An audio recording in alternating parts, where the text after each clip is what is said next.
Hi there, Coach Sam here from runrox.co.uk.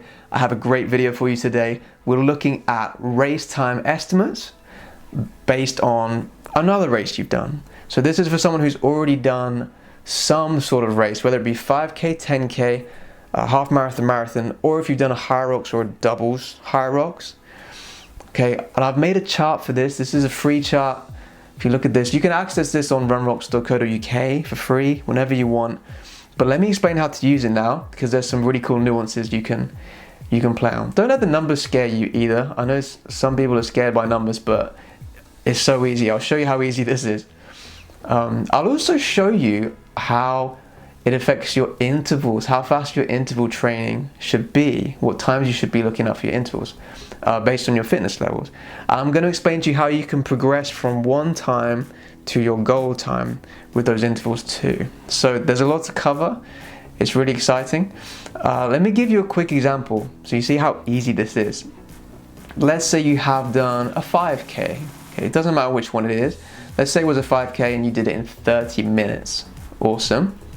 Now you can figure out what you would do for all of these other things, all right? So Hyrox you should be able to do in an hour 43. Now obviously it's a lot longer than a 5K, so you still need to train for Hyrox, train the stations, train a bit more distance, that sort of thing. But with that running fitness there, you should be able to get to that Hyrox level pretty well. We can also do this the other way around. Let's say you've done a doubles in an hour 30, and you're like, I'm gonna do a 5K this weekend just to see what happens. You should be able to do around 30 minutes to 50 seconds. Does that make sense? It's really simple to use this chart. Maybe you've done a half marathon, you just broke 2 hours, congratulations. How fast can I do my Hyrox? 1 hour 27. Now, there's some nuance to this. First of all, a lot of people say when you run a Hyrox race, you should do half marathon pace in your kilometer reps, right? During the Hyrox race, you do half marathon pace for the kilometers. Now, when you look at these numbers, that might seem confusing. You're like, wait a second, but the half marathon takes another 30 minutes in this example. That is because Hyrox is not equivalent to half marathon in work time. Okay, it's not the same thing. Hyrox is actually closer to 10 miles or 16 kilometers, right? Or just under that, I would say, for most people in terms of workload. Right? The reason you have to run your half marathon pace is because the stations take it out of your legs so much that you can't just run that 16 kilometer pace. That if it was just running, if Hyrox was just running 16 kilometers, obviously you'd go quicker, but the stations take it out of you, you've got to go a bit slower. You do your half marathon pace.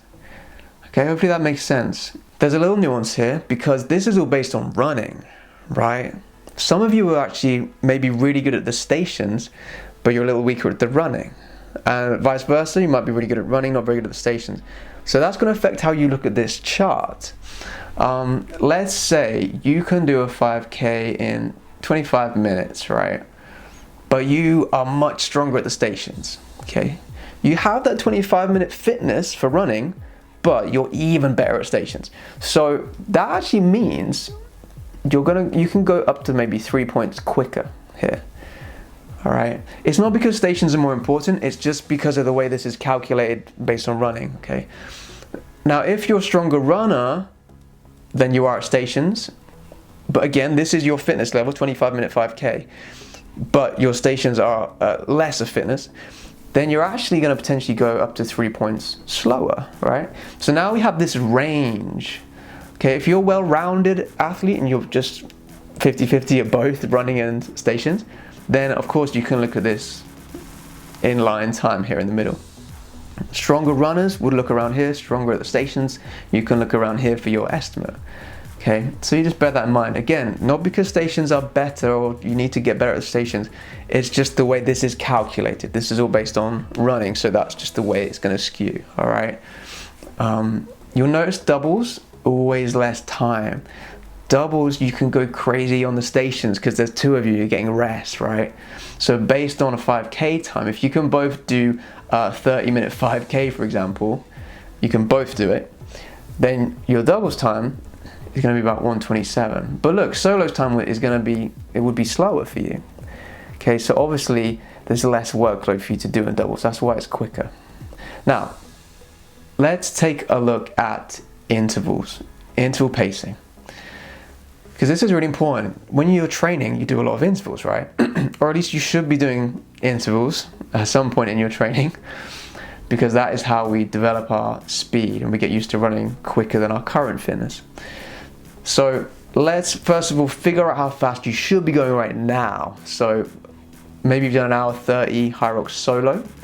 So in theory, you should be able to do intervals in these times. You've got 1,000 meters. Let me scroll up here. Should be this time, 500 this time, your 400s should be this time. Now, I've calculated this based on Hyrox training. If you're training for a 5K, for example, you would do a lot less reps of intervals, you go a lot quicker. This is for Hyrox. You're gonna have to do quite a lot of reps for Hyrox, right? Lots of thousands, lots and lots of 500s, lots and lots of 400s, which means you have to go a bit slower. Okay, so that's where the estimates come from. Now this is helpful to know. However, if you have a goal, let's say your next Hyrox, you're like, I want to go 10 minutes faster, 1 hour 20. That means your intervals need to improve by this much. They need to get here. So, what do you do in your training? That's the question. It depends how long you have before your race. But let me give you an example. So you've got something concrete here. Let's say you've got 12 weeks. I'm not sure you can improve that much in 12 weeks. So maybe you've got to do 2 bunches of 12 weeks, 2 blocks of 12 weeks, right? In the first block, you can start a little bit quicker. I'm going to give you 2 ways of doing this, by the way. This is the first way. You go a little bit quicker. And then after a couple of weeks, you go a little bit quicker. After a couple of weeks, you go a little bit quicker. You see, and you spread it out across those 2 blocks of 12 weeks, 24 weeks, right? Over 24 weeks, you're going to gradually get to this new speed with those interval sessions. All right. So as a coach, this is what I do all the time. I program these things in. I'm like, how can I get them from here to here in this time frame? And it's the same if you buy a Hyrox plan that's like pre-made. It's the same thing. If you've set a goal of 1 hour 20, like I'm going to buy the 1 hour 20 plan. Well, I don't think I've made one for that, but still. Then I'm going to assume that you're maybe slower, and I'll give you these target interval times. Say start here, after a few weeks you're going to go here, after a few weeks you're going to go here, and so on. So I'm going to help you get to your goal time, assuming that you're a little bit slower than it when you buy the plan, all right? But if you're doing this all by yourself, then obviously you can think about this yourself. Now the other option is, instead of doing bit by bit, right, you can just do a big jump initially. Right, again, let's pretend that you've got 24 weeks to do this. For the first quarter, you could do a big double jump to here, right? And you're gonna do that and just basically start with less volume so you can go quicker. And then you'll build up the volume. Instead of having more of a set volume and trying to get faster, you start faster, but you have less volume and you build the volume up. Okay, that's another way of doing it. Or you can do a blend of both methods, right? Anyway, after let's say 6 weeks, you get to the next block, you can do another big jump, and then the last 6 weeks, you can do another big jump, right? Each time you bring the volume back down, bring it up, go faster, volume back down, and so on, right?